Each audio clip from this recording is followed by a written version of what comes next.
Sometime now, Nigerians had waited patiently for the forensic audit of the Nigerian National Petroleum Corporation over non-remittance of funds into the Federation account. This generated heated debates amongst Nigerians and led to a public investigation by the Senate Committee on Petroleum.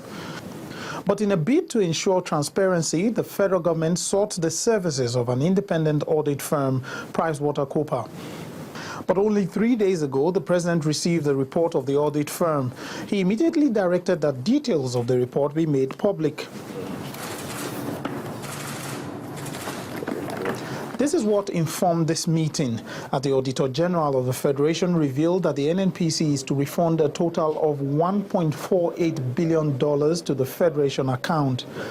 Some other findings from the report shows that the total amount spent as subsidy for premium motor spirit between January 2012 and July 2013 is $5.3 billion, while the total amount spent on dual-purpose kerosene subsidy was $3.3 billion. The total cash remitted into the Federation account in relation to the crude oil liftings was $50.81 billion.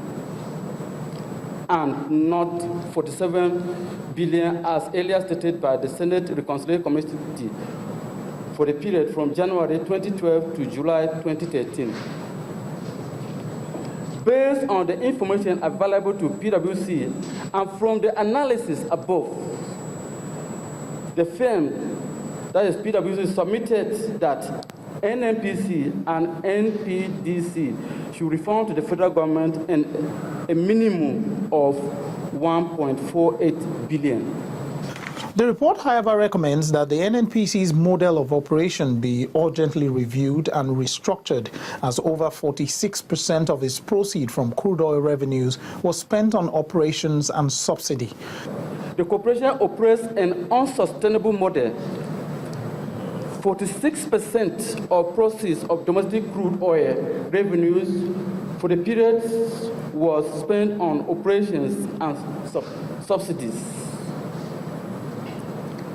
The corporation is unable to sustain monthly remittances to the Federation account committee, that's fact, and also meets its operation costs entirely from proceeds of domestic crude oil revenue, and have to incur third-party liabilities to bring the funding gap. The issue of non-remittance of funds to the Federation account by the Nigerian National Petroleum Corporation has always been an issue with the state oil company. Key players in the oil sector, and indeed all Nigerians, will be watching to see if some of the issues raised by the audit will be addressed.